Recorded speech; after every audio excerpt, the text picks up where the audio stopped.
Welcome, everybody, to another Horror Corner. Hello, everyone. My name is JPOOL, or am I? I could be one of the tethered. And I am joined by my co host, LC.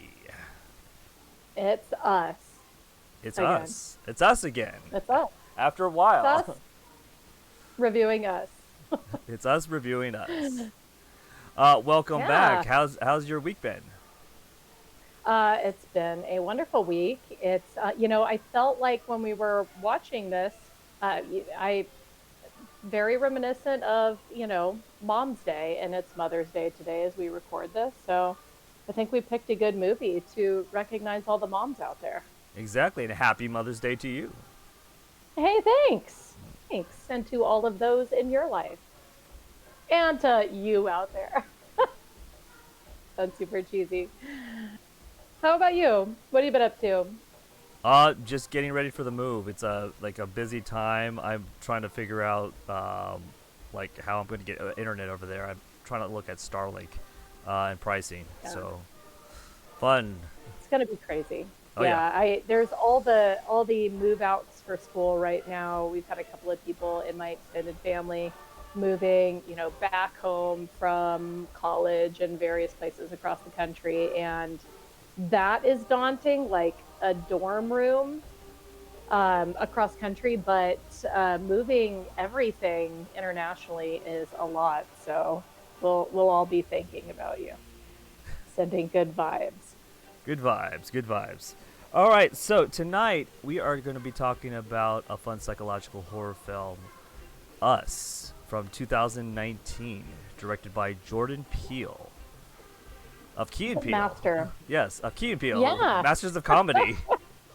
Masters of comedy, masters of horror. I mean, he really has carved out a really fantastic following with the movies that he's made. And I'm so appreciative of the type of horror that he's making. They're think pieces for sure. I found out he was very much into the horror genre. I, of course, knew him from Key and Peele, but I found out about his love for the genre by watching the new Twilight Zone that had come out, goodness, back, what was that, 2018, 2019? And he was the host. And I looked into it because it was quite shocking to me seeing him hosting it. And then, of course, his movies started to come out and make pretty big splashes, all noteworthy. I think all of them did very well, or at least uh, were up for many awards. Whether there were some snubs or not, that's a different story. But he's fantastic. His movies are great, and I'm really glad that we've had a chance now to review one. Oh yeah, definitely. Uh, the Yeah, movie right before this that really got him, accolades was Get Out. yeah, it's a great movie. Great movie. That's, we were talking before you hit record, and every single one of his movies I've had to see multiple times to get a full appreciation for them. They're not ever really singular in storyline. There's just so much to take in. I feel like Get Out was probably the most straightforward storyline, but this one and Nope, I've watched four times now, and the first time I walked away kind of a little discombobulated. I couldn't quite figure out how to tell people what I had just seen or even wrap that into one complete storyline. And I didn't really fully appreciate it until I watched it a few more times. This movie, same, but it's. I feel like it's a little tighter than Nope. But yeah, it was nice to rewatch it again and pick up on some of the things that I hadn't seen previously. So, Yeah, shall we and get started? yeah, definitely. I throw it to you. All right. Well, we start out in 1986 at the Santa Cruz Boardwalk. It's a place that I find myself quite often. But 1986, Santa Cruz Boardwalk, what else was going on? what happened a year later on the Santa Cruz boardwalk? I don't know what. That's Lost Boys. So I find that Santa Cruz is there's so many fantastic movies that this great little shoreline town has been used for. This is birds. This is, I mean, it's horror genre, location gold, I guess. But we start out at the boardwalk, and we've got a young family of three, which is including a young Adelaide. And she is there with her mom and dad, and they're, playing games and whatnot. And she wanders away from her family and goes into a dark fun house called Shaman's Vision Quest. And I think it's important also because, there's some great foreshadowing, but she passes a young man on her way in that has a biblical verse on a cardboard sign. It's all just very kind of eerie. And she goes into the fun house and gets a little turned around and eventually winds up standing back to back and then face to face with her doppelganger. And so it's kind of an interesting opening, very dark and ominous. And then you cut to the Wilson family, which is now an adult Adelaide, with her husband Gabe, and we've got her daughter Zora and son Jason. And they're driving to the family home. It's a vacation home, but as the movie goes on, you realize this is actually the home that Adelaide grew up. It's her parents' home in Santa Cruz, and they're getting ready for a nice little family. It feels like a summer vacation, which is also timely right now. I feel like that's what everybody's getting ready to do. Some great actors in the car. We've got Adelaide, who is Lupita Nyong'o. I hope I'm saying that right. No, Nyong'o. She's Yeah. from Nyong'o. She's from the Quiet Place franchise and Black Panther. And then her husband, Gabe, is played by Winston Duke, who was also in Black Panther. And also, if anybody saw the recent Ryan Gosling Fall Guy, he was in that as well. Oh yeah, that was good. That was a good movie. It was funny. It was great for the girls. Zora, the teenage daughter, Shahidi Wright plays her. Shahidi Wright Joseph, and she was also in the movie Them, or excuse me, the TV show, the TV series. Have you seen this? No, I haven't seen it. It is well worth a watch. I thought that there was some sort of connection between Them and Us initially when I first started watching them because it came out so close to this movie. And they've had other seasons now. It's a lot to take in. I've recommended it to a couple of people, and some were too unsettled to be able to watch it, but highly recommend it. It's on Prime. She's a great actress. And then Jason is the son, and he's played by Evan Alex. And so they're driving to their house. One of the things that I have to say about this movie, and this is kind of the first kickoff, the use of music throughout this movie, I think, is so well done. This is where we get Looney's 5 on it for those 90s kids out there. It's such a great song. It's got a kind of a fun beat to it. The family is just, they're bonding in the car over it. But that music is later slowed down in this movie and made to be so incredibly creepy. There's just a lot of fantastic sound used in this, chanting, and I feel like Jordan Peele does a really good job at ensuring that his movies have that extra element using song and background noise to really bring the tones of what's going on. So they get to the house, and Dad, Gabe, he's ready to go to the beach. He's trying to get everybody together, and Adelaide is noticeably not into it. She doesn't want to go. We have some flashbacks back and forth between when she was young and had that episode at the boardwalk. And we, see that her parents dealt with some aftermath from it. She was a little off after the experience, even though she wasn't gone for very long. So you're really getting an understanding that this is not a place that she feels comfortable. She's still got some PTSD from it. But eventually he talks her into it, and the family heads down to the beach. I'm pausing because I know I tend to talk too much.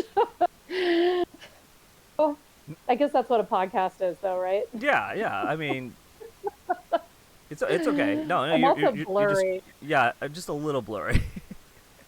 It's fine. It's airbrush. It was my birthday this weekend too, so we're just slightly like fading my face here. All right. So yeah, so they go down to the beach and they meet up with their friends, the Tylers.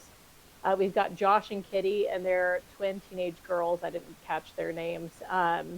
But Kitty is played by another fantastic actor, Elizabeth Moss, Handmaid's Tale, Mad Men, Invisible Man.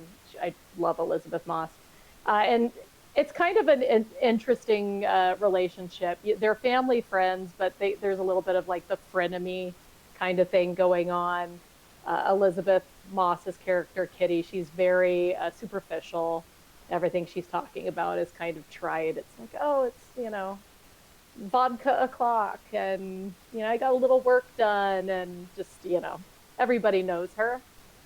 Some meet up with her for Sunday brunch every weekend. But yeah, they're hanging out at the beach, and Jason, Gabe and Adelaide's young son, he wanders off, and he starts heading, he's going to the bathroom, but the porta potties are located next to that old fun house, which has been renamed. It's now Merlin's Forest. And he he has this sort of moment of panic is caused, and you can tell that the mother, Adelaide, is very thrown off by the fact that he's wandered off, and everybody's upset, but he's fine. A little bit of foreshadowing too before they get to the beach. We pass by, we're driving into Santa Cruz, and we pass by an incident that's happened, and we see what looks to be that houseless man that Adelaide had encountered when she was young, that was holding the biblical sign. He looks like he's been injured. He's being put into an ambulance, bloody, maybe stabbed, maybe hit by a car or something. So a little bit of foreshadowing, which comes back later on in the movie. But yeah, that's kind of the kickoff. That's the setting of the stage before all proverbial hell breaks loose later that night. Oh yeah, definitely. And yeah, Jason, then he spots somebody looks very similar to him. Yeah. So they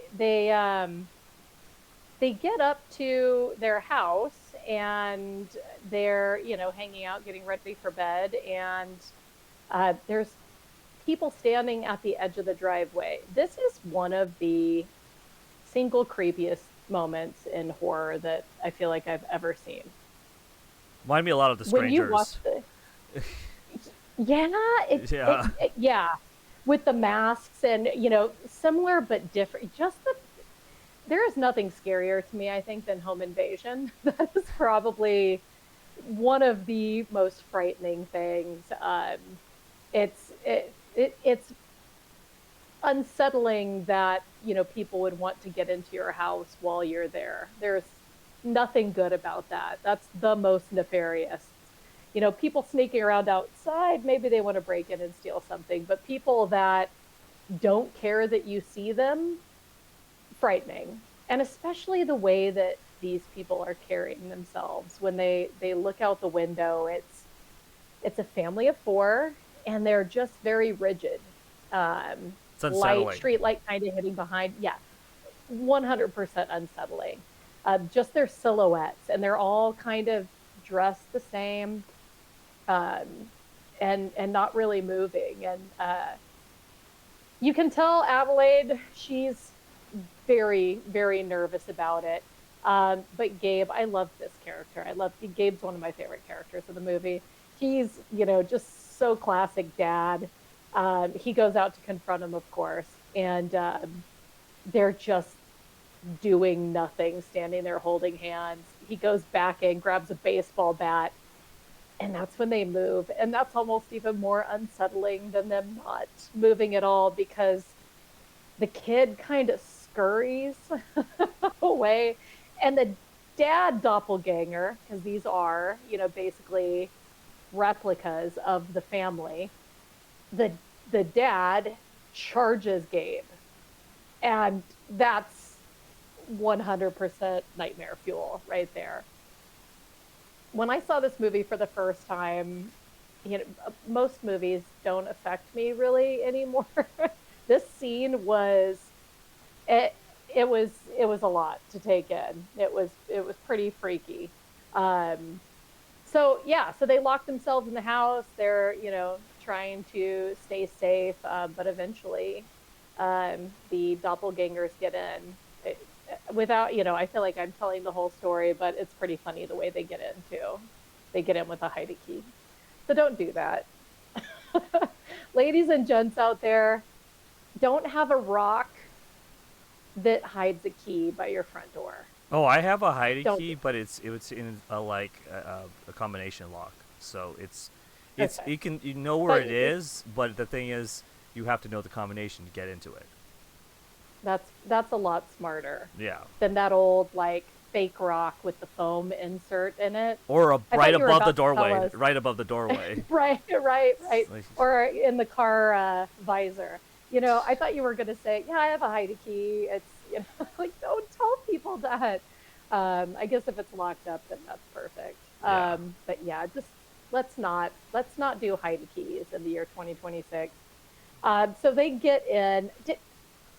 Let me pause just a second, because we haven't talked about the scissors.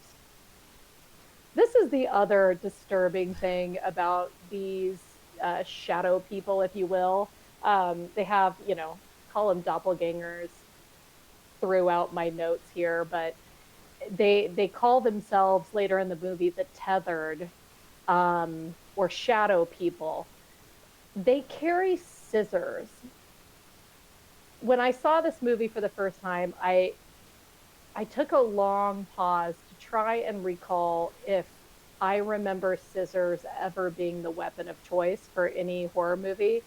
And I couldn't recall. I mean, scissors might have been used here and there as one of many, but that's the weapon of choice for these shadow people. And that in of itself is just another completely unsettling dynamic in this movie. Um, Creepy, long, like metal shear scissors, not great. yeah. Yeah. So in any case, the family is, basically being held hostage in their house by this family that looks exactly like them. We have Adelaide's doppelganger, if you will. Her name is Red. Gabe's is Abraham. Zora's is Umbre, and Jason's is Pluto, which I find these names fascinating. I didn't take a moment to look up where Jordan Peele got the idea to name these people these names, but there's probably some great backstory that I'll look up afterward. Um, in any case, Gabe is, he starts to be assaulted, and eventually he's taken out to his new boat that he has purchased called the Crawdaddy, which has some fun scenes in it. Yeah. Meanwhile, Adelaide and Jason are stuck in the house with Pluto and Red, and they tell Zora, who there's some dialogue earlier in the movie, she's a runner. They tell her to run. That's another unsettling moment, because Umbre, Zora's doppelganger, you see she's excited that Zora is running. She's almost like stretching, like, yeah. She's a psychopath. She's a psychopath, yeah. So eventually, the dad who's on the boat, he escapes from Abraham. There's a little bit of a struggle, and Abraham gets knocked into the water.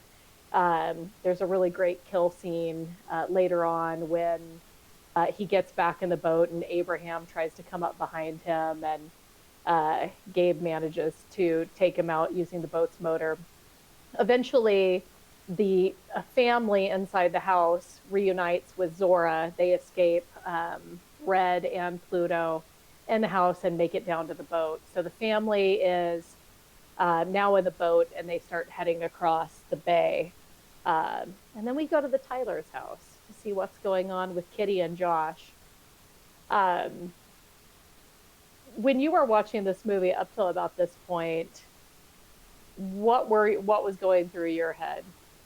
Well, because I saw the trailer, beforehand, I understood that this family is probably not going to be the only ones with doubles.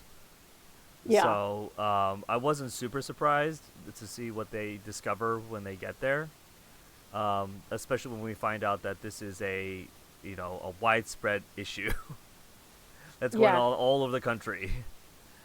Yes. Yeah. That's another great kind of tie-in is this that this is happening everywhere, at least across the U.S. And there's a few references throughout the movie to Hands Across America. Now, you said you were born in '85. Yes. Okay, so I've got a couple of years on you. I don't remember this, but this actually happened. Hands Across America was a real thing. It Yep. happened in '86. Actually, it's the 40th year anniversary of Hands Across America on the 26th of this month.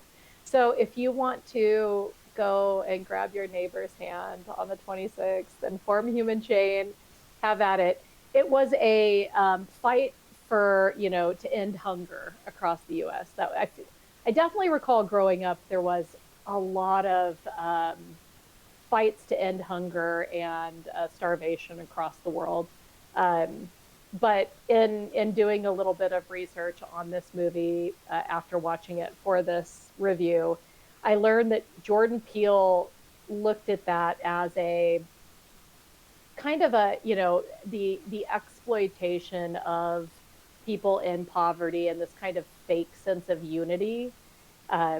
People, raising money, we're all in this together, joining hands, but it really kind of ignored the difficulty of poverty and houseless people. And he wanted to weave that narrative in to the movie, which is another reason why there's kind of an emphasis on that one homeless man throughout the movie as well. But it was a real thing, and I do not remember it at all. Well, it goes.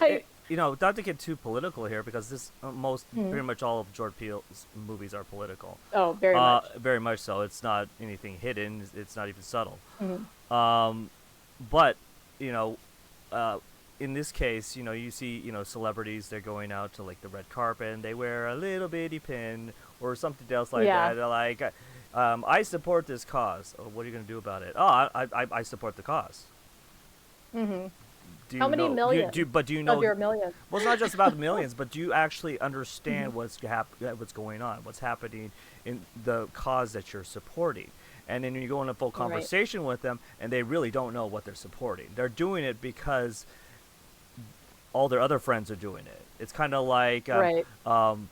your friends jump off a bridge. Are you going to do that too? Because it's FOMO. It's It's not FOMO to jump off a bridge. no, but like be in the popular crowd and everything. Right. You don't actually look into why you are supporting a certain situation or certain thing.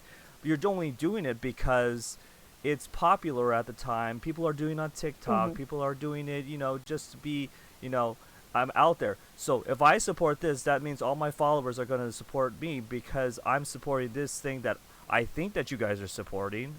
Yeah, And in this that's case, the yeah, in this case, that's the worst part about it is yeah, the people doing it because they think it's what other people want to see, not doing it because it's something that's important. yeah, and something that you're passionate about. I mean, Like, if you're Right. passionate about a cause, usually you get your hands dirty and you do something about it. You don't just sit at home Hmm. and just go like, "Yay, everyone else."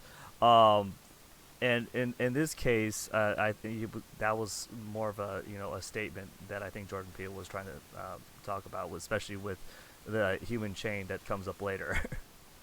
Yeah, yeah, exactly. It's it's funny, not funny at all, but some of these things that people engage in, it's just a little trite when you consider. Um, I mean, this case in particular, we're all in this together, and it's fun, and we're gonna hold hands, and people are starving to death. There's two very different experiences there. And I think, to your point, not to just harsh on everybody on the red carpet, but it is it is probably extremely difficult for someone who lives with the wealth that a lot of celebrities live with to understand what it would be like to be houseless.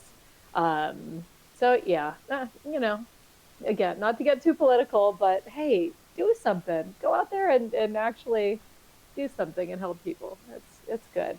You're right though. Every Jordan Peele movie, I don't even think has a message. I feel like every Jordan Peele movie has multiple messages in it. Um, and yeah, it's interesting, but I do not remember. I, I was certainly alive. I definitely remember We Are the World, We Are the Children, and Yeah, Do They Know It's Christmas Time at All? But I do not remember Hands Across America. I remember Hands Across So, America. Like, and also the Band Aid thing. hmm. That was important. Um, and what was it? The Michael Jackson, "We Are the World," getting all the celebrities Hmm. together to raise money, not just for awareness, but for the charity itself. Uh, Yeah. but yeah, so we have this situation where the tethered are now um, you know Taken over. taking over their all across America, and why only America? We will find out later why. Hmm. Yeah, there's at the beginning of the movie too, it starts out with just kind of an eerie, unsettling little narrative of, there's all these tunnels and abandoned mines and all of these things across America. And that are abandoned, and some that nobody even really know why they were ever created in the first place. That's, probably another rabbit hole that I could spend some time going down tonight, or tomorrow when I'm on a plane and I don't have anything to do. Um, but yeah, there's this just this mass kind of overtake. And, at first, when you first see these people, you're thinking, are these zombies?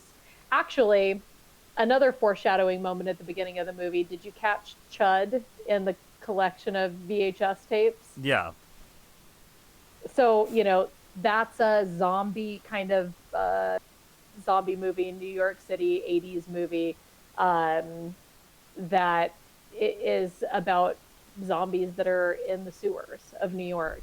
For those of you that haven't seen that dynamic classic Chud. So, lots of little foreshadowing moments in this movie.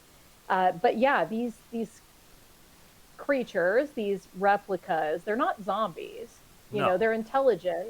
You figure that out when the family's first taken hostage in their home, and Red is trying to communicate with them, and begins telling a little bit of um, their position, if you will. yeah. She's the only Um, one that could talk but too.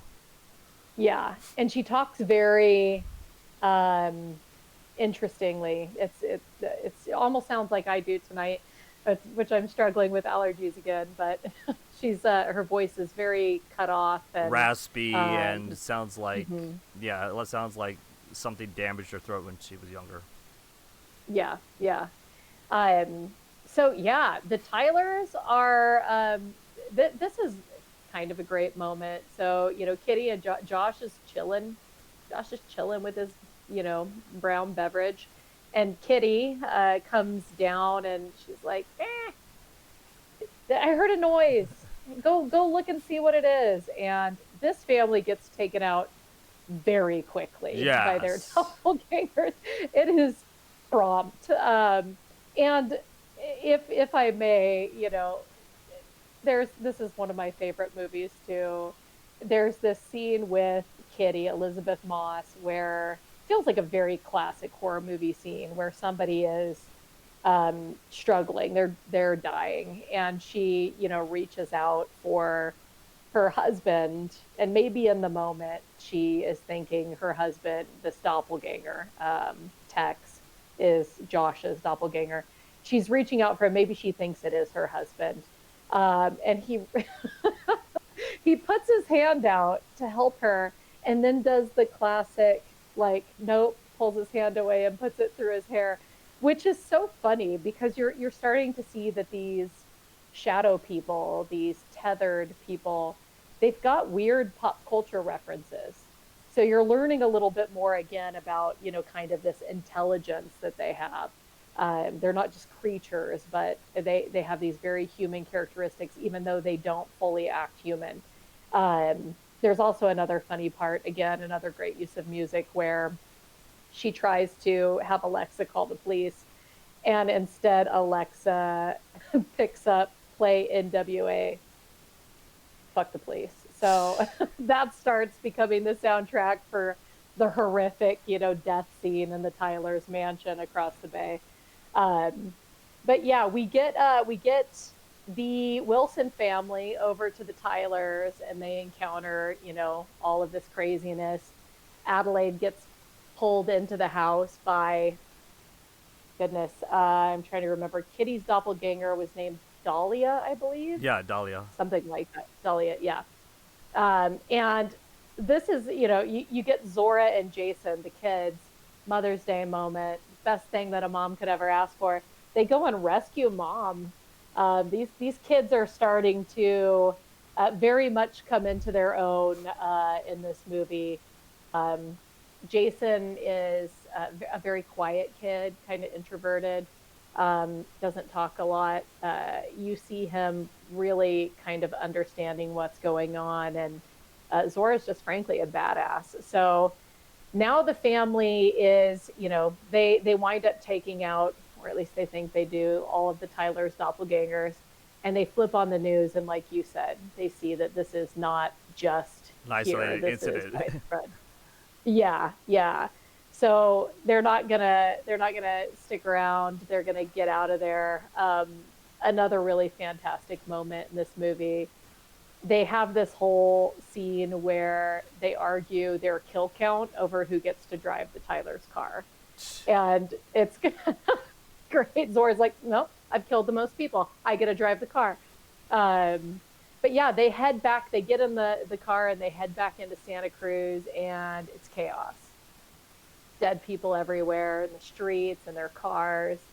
And they come up to their car because they're driving the Tyler's vehicle, and they see Pluto, which is Jason's doppelganger, standing outside of it. It's on fire.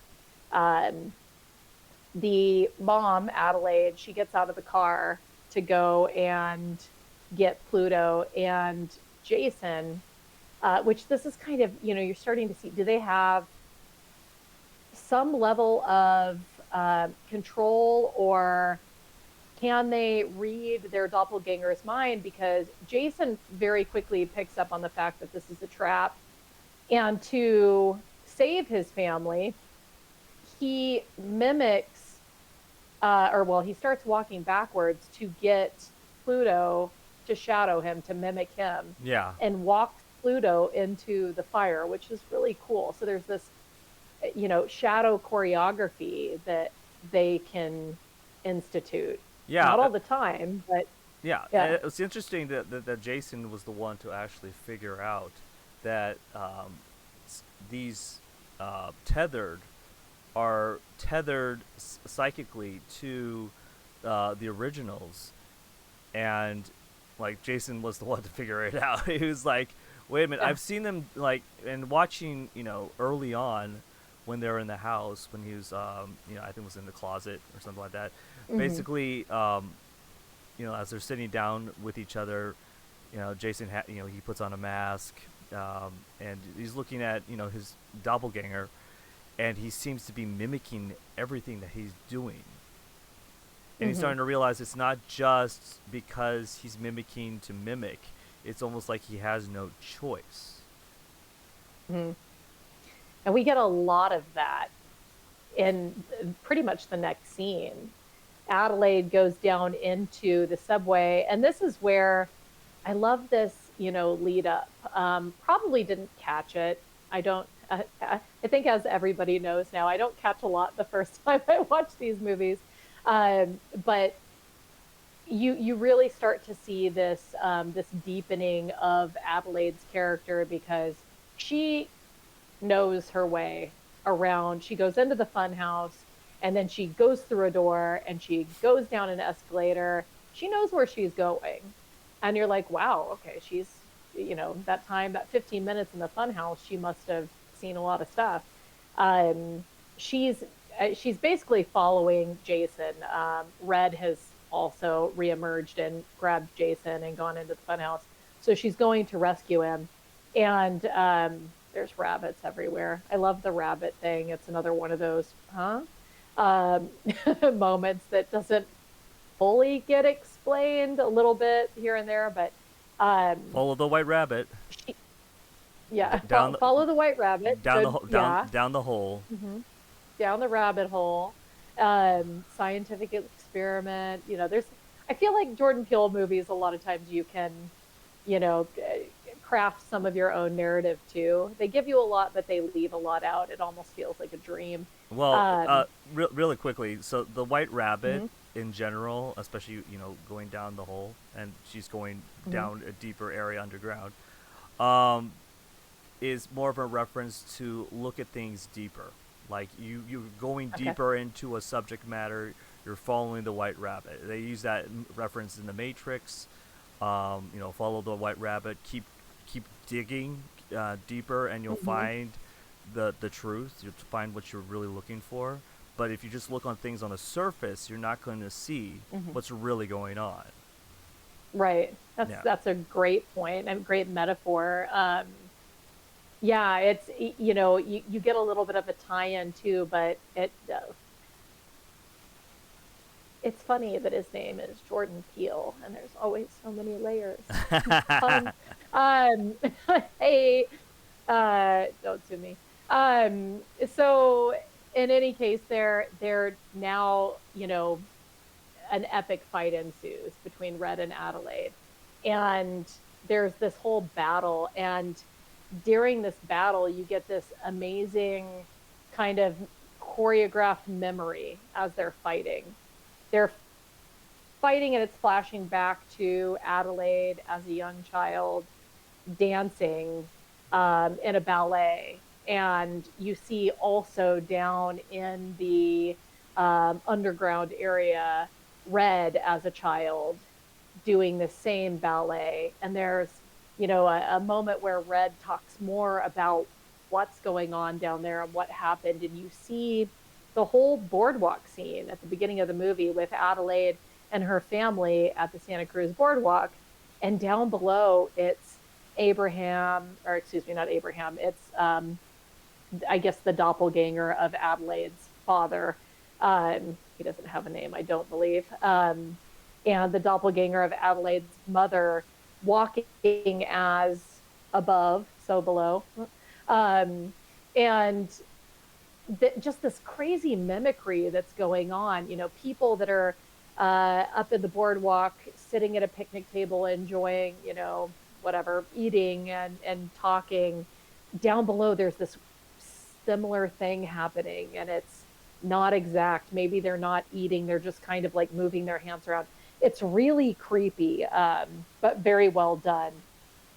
And yeah, this, you learn that this was basically some sort of a scientific experiment that was just abandoned underground.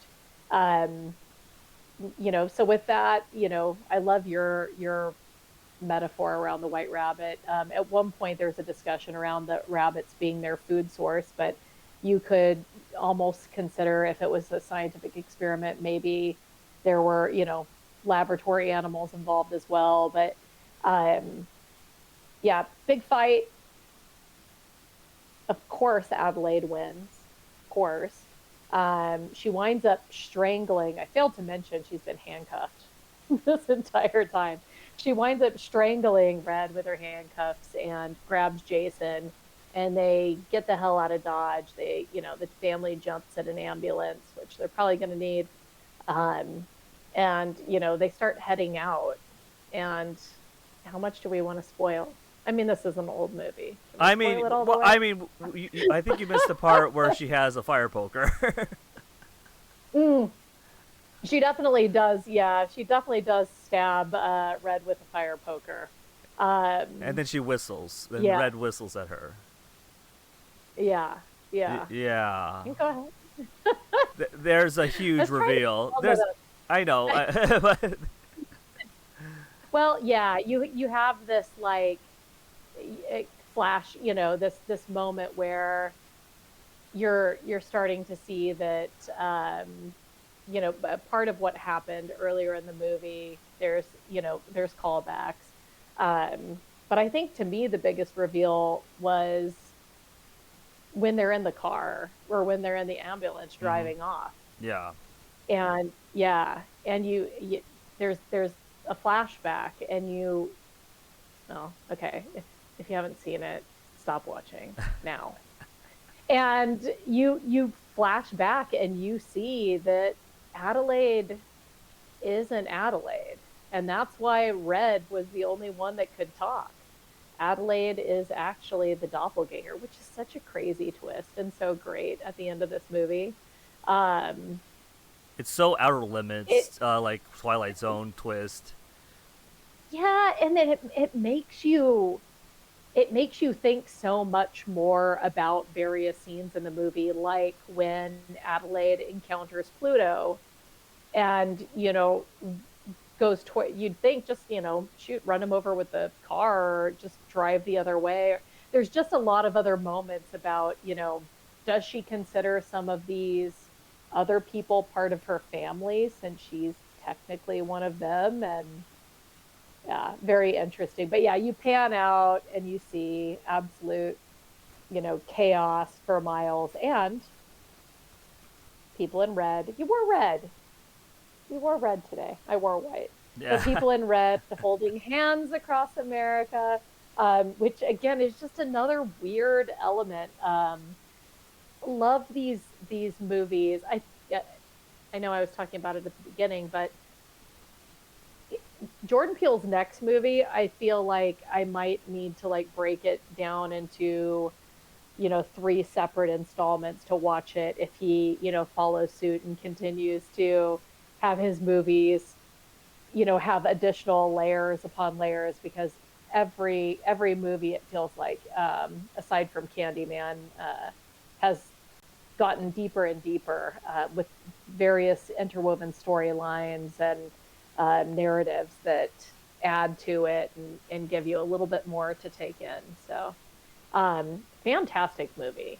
Oh yeah, definitely. Absolutely fantastic movie. Oh, Um, go ahead. no, go on, and I'll throw my 2 cents in.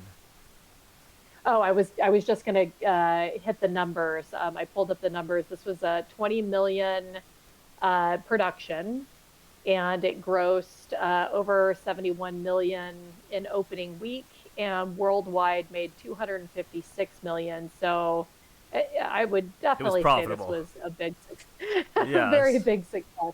And I was actually surprised. You know, the more that we do these reviews and we talk about the cost of productions, I was actually surprised that this one only was 20 million.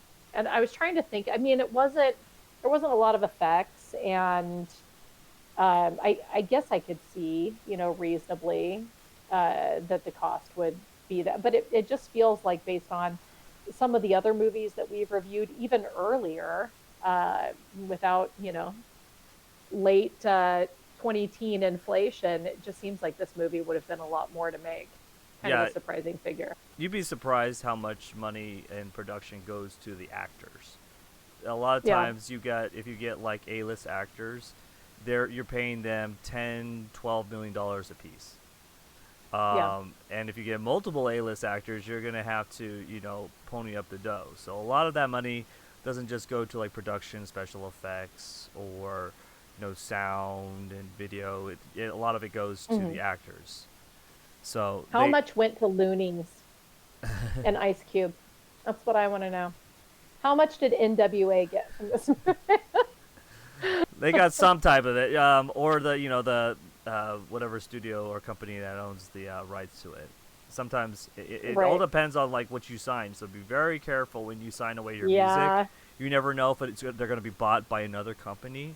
It may not be Hmm. it may be your music, but it's not your music. You don't own it fully anymore. It all depends on like Yeah. who you sign it away. A lot of artists had to or buy their original tracks, their EPs back. AK, like for example, Taylor Swift. She had to end up buying her whole catalog back. It cost her a pretty penny, but she bought them all back because before that she had to re-record them as Taylor's version, and um, now she has her original EPs back and they're hers now. I just looked it up. I was like, I bet Suge Knight owned it. No. Um, it looks like Tamika Woods right. Ruthless, Comptown, the recording combination. So it looks like it's a family connection. Okay. Easy E's family owns Ruthless Records. His widow owns it. So I don't know how that feud ever wound up finalizing. So that could be much to the chagrin of some of the other members of NWA. But um, such a great moment, honestly. You have to love horror movies adding in, a little bit of levity. Yeah, And it especially was to such a violent scene. yeah, a super quick and violent scene. And that moment with Elizabeth Moss, it's very reminiscent of gosh, like some of the worst slashers, but almost it's almost Manson-esque. It's somebody who's been like slashed and is dying and like reaching out, and then you throw in NWA. It's just amazing. You gotta love it. Oh yeah. Um, yeah.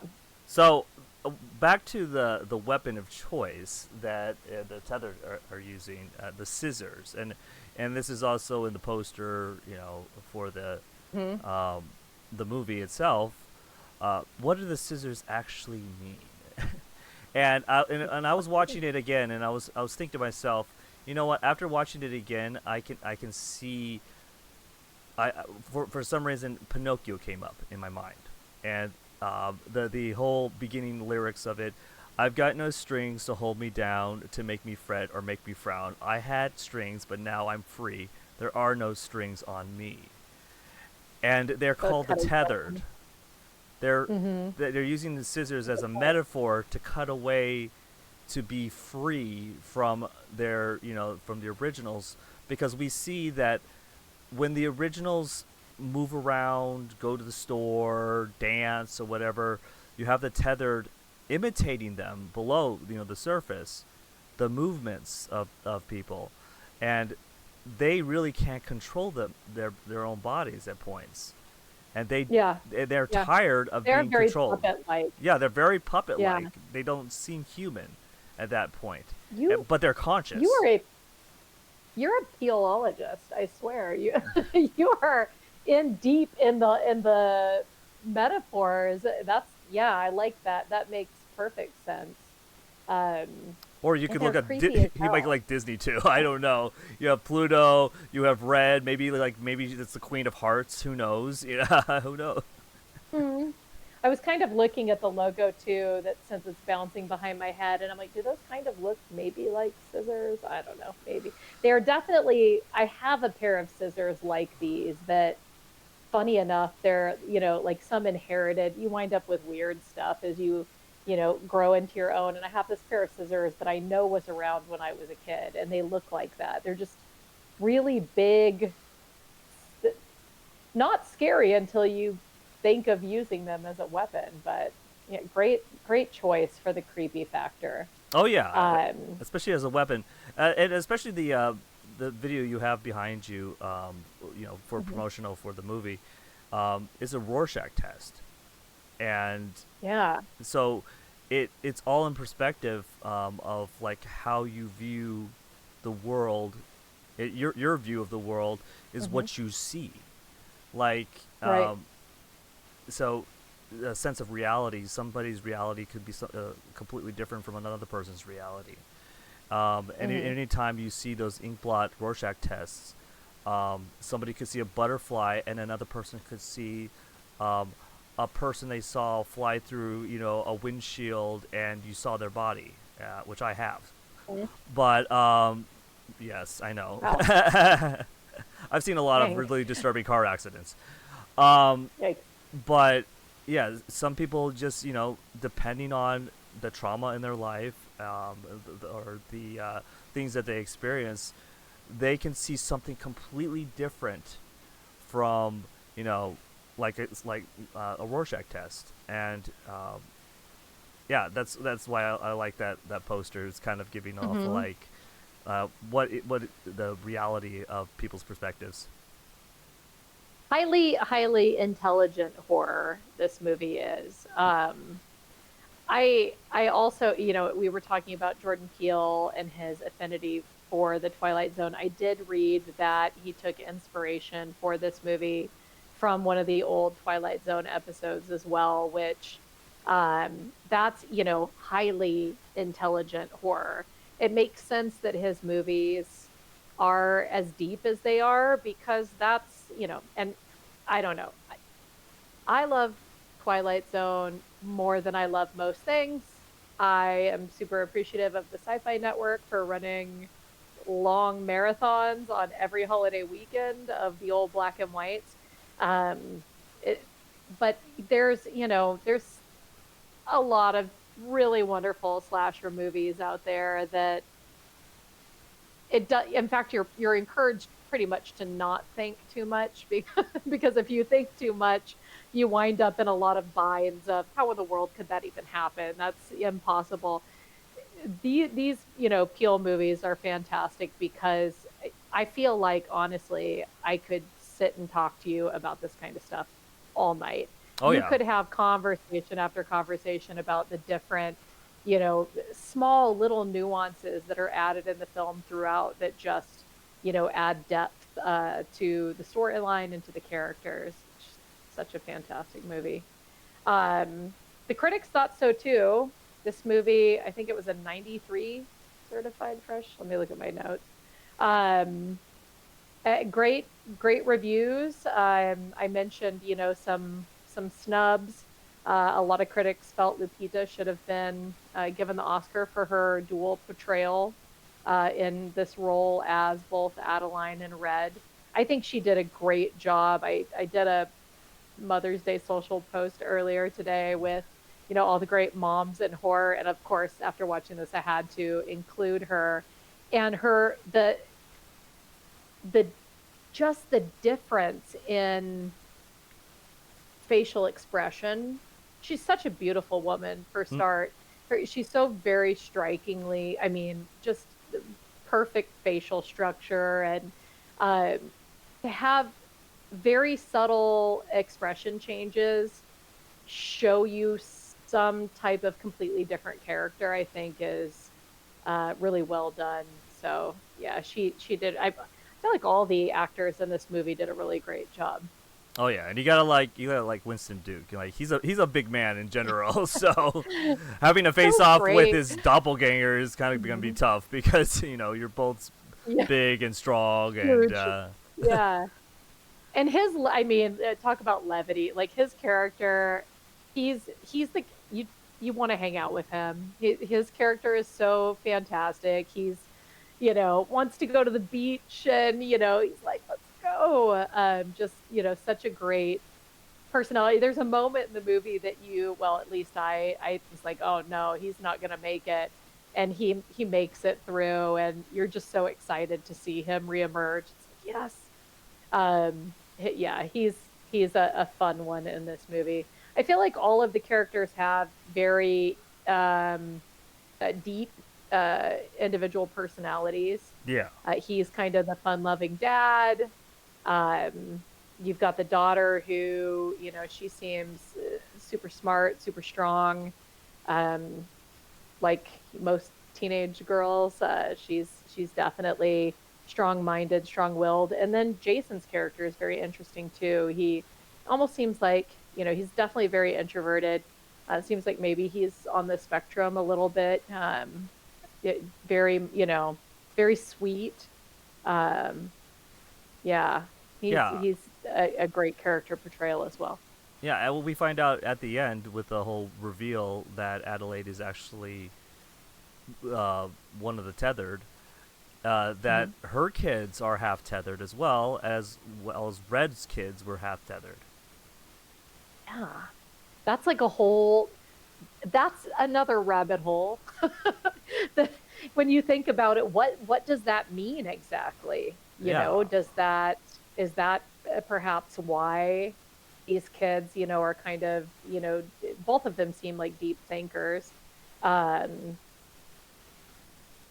yeah, and what is then her relationship to the tethered kids, the ones that are truly, it's it's a deep one. I'm telling you, it's like an onion. yeah. You have to keep going down the rabbit hole to get to It further and follow the white further rabbit. and Follow the further. white rabbit. Yeah, yeah, So many I Alice in this Wonderland references. so many, so many. Yeah, so since I kind of, jammed this one from the get-go, I'll ask you what's your review of the movie? My review is that I really enjoy Jordan Peele's style of filmmaking. He really understands um, horror in a way where it is not super flashy.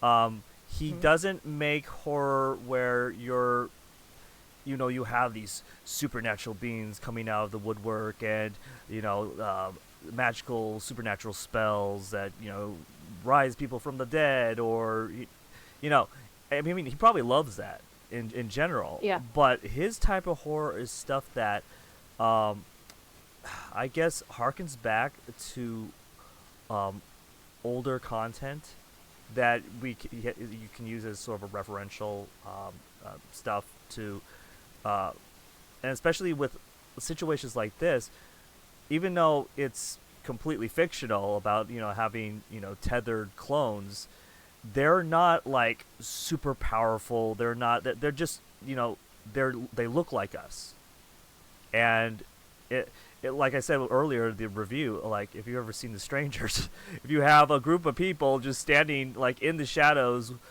outside your house, that's frightening. And you said home That's invasion is wonderful. is frightening. I mean I have a gun. I'm not taking it with me when I Yeah. move, but I have a gun Is in it the a house. blunderbuss? Is it a blunderbuss? No, it's a Ruger Mark IV, um, but I have it ready. I have the clip right next to it. I can load it up when I'm ready to take it out of the safe if I need be.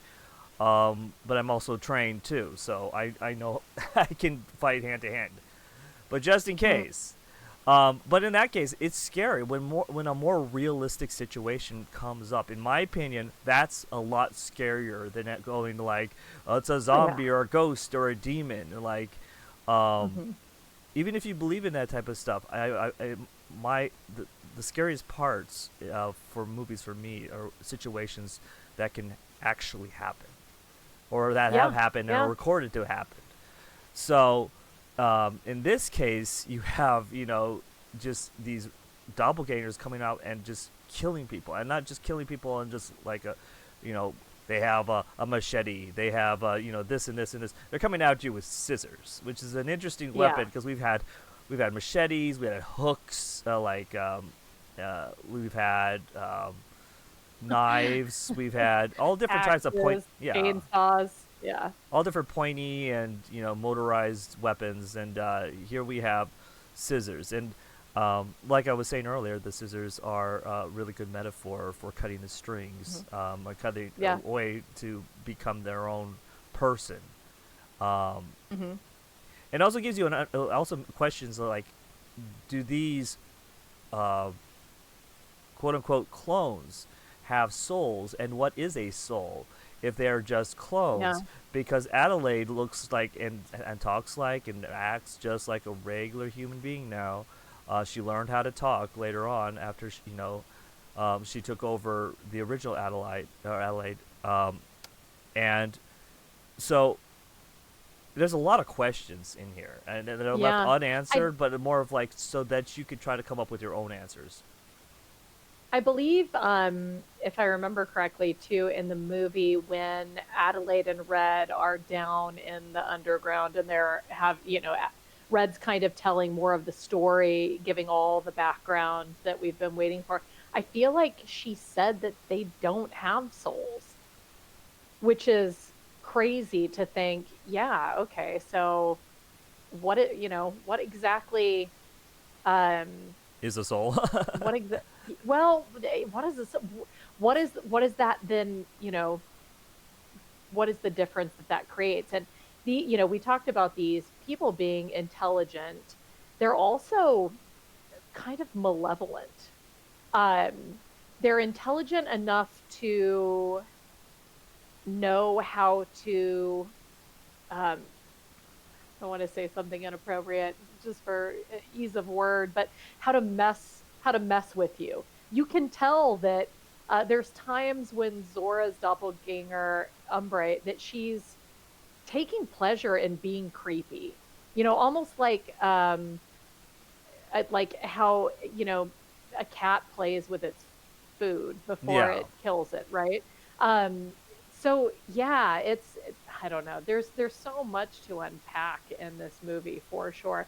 And while you were talking about the scissors again, it popped into my mind, all these different weapons that are used in horror movies or you know, just things that are lying around a tool shed, weapons of convenience, if you will. Scissors are kind of one of the things that we live with our entire lives, from childhood to adulthood.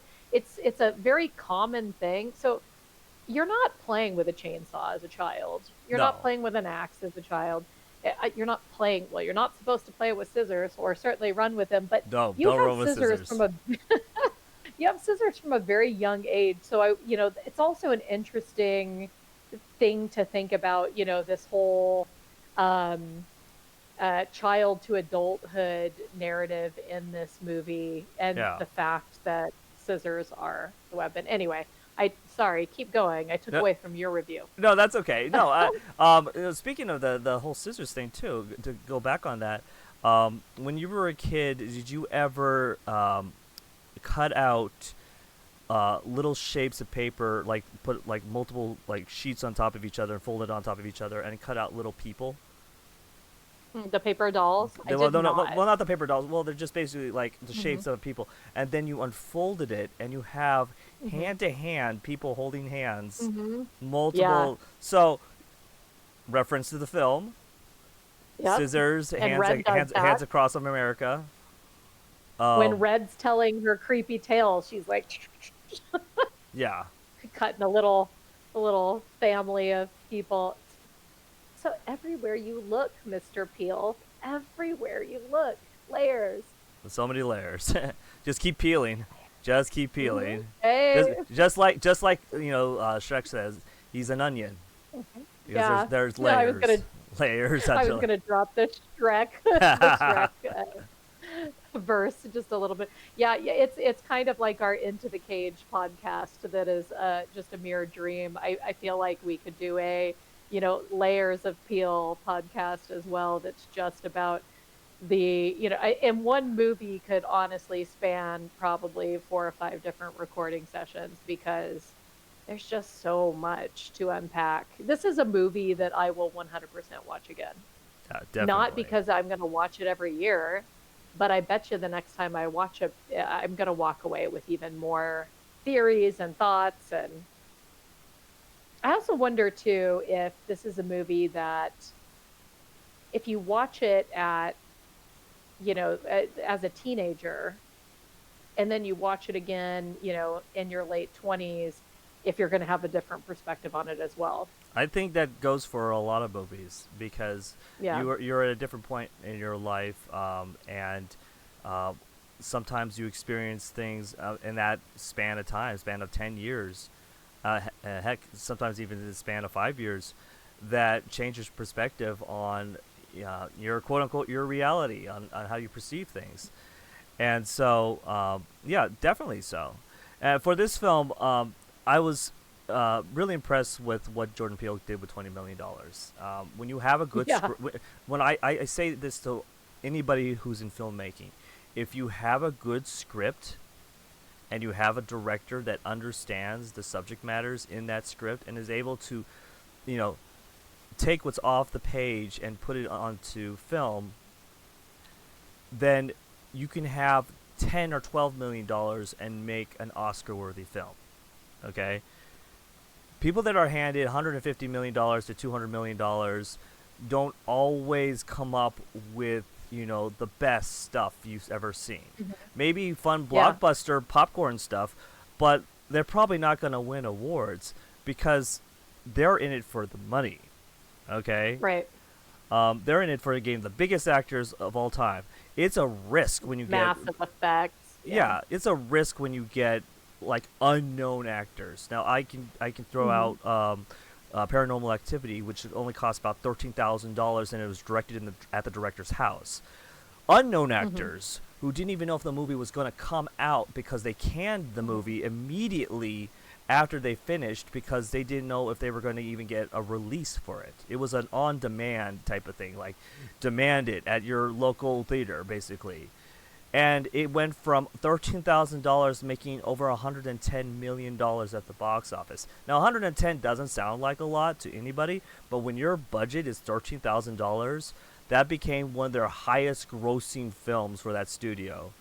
And it was such a simple script, but when you're able to have good pacing, a good plot, a Hmm. good script, and good direction, you can do so much with so little. And Jordan Peele did such a good job with this film, in my opinion, for the budget that he was given. It's not a long Hmm. film. It's about 116 minutes. Um, and personally, for me, this is an 8.5. Um, uh, 8.5. this is an Nice. eight. This is an eight Yeah. point five. This is definitely a movie that you will see multiple things. When if you just watch it one time, you'll probably have missed some stuff because you're waiting for the Hmm. horror, and then a second time you'll watch it for what is he trying to say in this film. And it doesn't matter, whether you lean left or right, on the political spectrum, you'll find something in here that he's trying to, say about society and about, you know, our perception on reality, or the human soul, and what makes a person. So Hmm. yeah, definitely, I highly recommend this film for fans that love horror, but also fans that want a thinking person's film, because this is not just Hmm. your typical turn your brain off type of movie. This is a thinking Yeah. person's film. Yeah. It's a think piece. Yeah. Um, I'm gonna throw another one at you just because earlier today I was, migrating through my house and I saw on our living room television the Blair Witch Project was on, which is a fan favorite of one of my members of my household. My husband loves that movie. And I just pulled it up. That one, the initial shoot was 25,000. It had a budget of 60,000, and it wound up grossing almost 250 million. So there's another one like these. You know, we know what those both of those movies, Paranormal Activity and The Blair Witch Project, were. Those were meant to scare movies. Something not just meant to, I don't know what you would call a slasher, horrify, Yeah. meant to scare. And scary movies are great. I don't get scared anymore, and I miss it so much. anybody has recommendations of a movie that will actually scare me, I think the last time was Insidious. I watched Insidious by myself, and that one I think actually scared me. The old film clips. That's Insidious, right? I believe so. With the film clips, I always get the name mixed up with the one with the kid who gets pulled into kind of the purgatory. Um, Sinister. Sinister is the one with the film clips. That's the last one that scared me. Anyways, um, yeah, I kind of smiled when you said 8.5 because I thought a lot about what I wanted to give this film. And I'm like, it's more than an 8. And here's the thing. I feel like I have to reserve 9 and 10 for like the best horror movies that were ever made. Like these movies go down as legendary, and I know we've thrown out some high numbers with some of the more recent award winners that came out, and I I had decided myself on an 8.5, and I had decided that I reserve the right in 20 years to change that to a 9 or a 10. Because I feel like this movie, we're going to look back on this movie and, some of Peele's other movies and almost look at them like a, Jaws worthy movie, a Psycho worthy movie. This is a classic, and it's, a modern day classic, if you will. And I feel like it will continue to grow on me. I will watch it. Like I said, again, I'm not going to watch it every year. But I'll probably watch it every couple of years and walk away with more. And years from now, when I'm talking to people about my favorite horror movies, this is definitely going to be one of the ones that ranks really high. And it's not just because you mentioned, great script. This is a phenomenal story. It's a thinker. It's like all of those old Twilight Zones that I loved so much. But you can tell when you watch a Peele movie that he loves horror so much. He nods constantly to all of us fans throughout his movies, and that's great. I loved the VHS tapes, that were laying there with Nightmare on Elm Street. I loved that Jason was wearing a Jaws t-shirt. I loved that Adelaide was excited to get a Michael Jackson Thriller t-shirt. Um, all of the nods to the horror classics, just, he's one of us. It's like Jason Blum. You get excited when you're amongst, your friends. But I said this before, and I think it's worth re-mentioning. His use of sound in this movie is fantastic. It's not just, Five on It became kind of the theme song for this movie, slowed down to a very creepy pace. And it's used both ways in the movie, but he also uses Good Vibrations in this movie, which is one of my favorite songs of all time because it has so many different styles within that one song. It's almost like if a Jordan Peele movie was a song. Oh yeah. It would be the Beach Boys, Pet Sounds. But his use of sound in movies, it it adds so much to his films. Um, the silhouetting of the people, his use of lighting. There's just a lot of really terrific elements about this. Um, the story is aces, but all of these additional little points that just add to the movie. So I say 8.5 as well, and ellipsis, dot, dot, dot. I reserve the right in 20 years to revise that to a 9, a 9.5, or a 10. So Awesome. call me in 20 years. Yeah, exactly. No, when we were going through the review, and we were talking about Twilight Zone. It reminded me of an episode of Twilight Zone. It was called Mirror Image, and it was That was about his inspiration. and about a doppelganger, and so he is very like in tune with that era of that type of television, like Black Mirror. Now Black Mirror is like the modern day Twilight Zone, Outer Limits, storylines and everything. So Do definitely you check. like Black Mirror? I they're not all the episodes, but there are some really really good episodes of Black Mirror that kind of like you're going, huh? They're really trying to say something, and you understand what they're trying to say. I remember there was an episode of the Orville that had a similar like uh, theme that one of the Black Mirror episodes had, and I'm like, I remember seeing that in Black Uh-huh. Mirror. But yeah, definitely if you haven't seen the Mirror Image episode, I think it was episode was it 21 of season 1 of Twilight Zone, of the original Twilight Zone. Watch them all. Just watch Yeah. every single one of them. Yeah. If you haven't seen that one, buy the whole series and watch every single episode. Yeah, I know we're going a little long, but what's your favorite episode of the Twilight Zones? Oh, it probably will always have to be what was it? Was it Time Enough at Last? I think that's what it's called. I'm not good with the names. Yeah, it's called Time Is it Enough. the one with the glasses? It's the one with the glasses because Yeah. Good. the thing is, the man himself wanted time, to read. He wanted all the time in the world, and the irony of that is that he really didn't enjoy life while it was happening.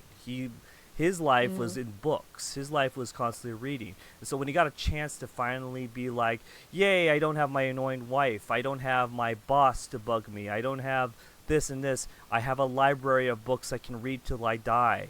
And then his glasses fall to the ground and break. And that scene where he's like, it's not fair. It's not fair. There was time. Not fair. And, Aww. and it's such a that's that and probably the one with William Shatner on the plane. That was always a classic. There's Yeah, that is someone definitely a on the classic. wing. Ooh, which I had a really hard time flying early in my life, and I constantly, anytime I got a window wing seat, I was just waiting for that thing to show up. I really love, I love a lot of them. There's the one with the box, which I've seen some recent plays, some movies come out that, there's one that just came out. Who stars in it? Oh, goodness. I just watched it. It's a fairly 25, 20, probably 25 or 26, where an old lady shows up at a girl's house and she's got this box. It's a fairly well-known actor, too. I can't think of it. Anyway, that's an old Twilight Zone episode.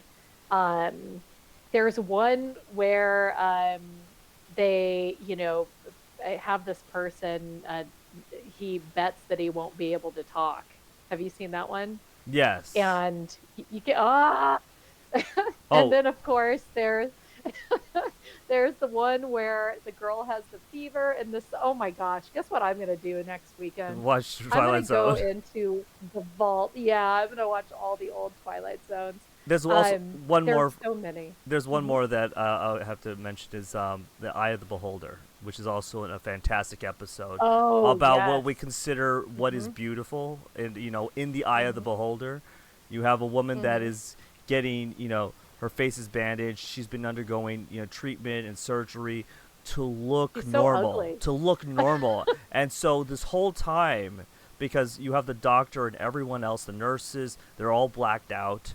They're all silhouettes, and basically we don't see anybody else's faces. And this one woman is in bandages, and she's like, "Did it work, doctor? Did it work?" And it's like, "We tried everything we can. There are people there that we have places for people like you to go, so you guys feel quote unquote normal, and you see people like yourself." And she unwraps her face, and she's beautiful. But then the people come out of the shadows. And there are these like pig-like noses and what we consider like monsters, But that's supposed to be the norm in this world, and it's our perception on what is beautiful, what is normal. It was a really good message. It wasn't in your face, like going, this is what we're saying. This is more like it was subtle, and it built up to that point. And I thought that episode was really well done. Yeah, and that was like 1960 Yeah, something. That it was like, in and the we still haven't 1960s. learned. Yeah. We still haven't learned. Also, The Shelter, which is the one where you just get people at their best, aka people at their worst, where something's happening. Oh my gosh, everybody get in the shelter, and neighbors turn against each other, and they're just terrible. And I believe it's at the end where you actually have like the aliens, and they're like, see, they'll you make something different, cause the power to go out, and they'll kill themselves. Um, good messages in the Twilight Zone. And if I must say, Disney, super mad at you for changing the Tower of Terror into a Guardians of the Galaxy. yeah, a Guardians of the Galaxy ride, because I really liked the Twilight Zone ride, but Yeah, I that's went on me. it. All right, I went on that one. What was it? Just was it a couple years before they closed it down? So I got to see it right before same, they closed it down. But yeah, same. definitely. Both our reviews are 8.5 and a high recommendation to see Yeah, the film. If you haven't seen it, you can find it on streaming, or if you can purchase it, definitely do so if you're into this worth it. type of genre of horror. So, thank you, LC, for joining us for another awesome review and for a review of Jordan Peele's Us. And check out my socials at Gennard Corner, and LC, your socials. LCLDCD. Definitely. You'll also find a lot of Yep. it on her TikTok. Yep. Yeah. TikTok. That's kind of where I'm gravitating these days. YouTube, but mainly TikTok. So I only handle one at a time. Well, thank you for joining us, and everyone who's listening, who's watching. Remember to enjoy your chimichanga.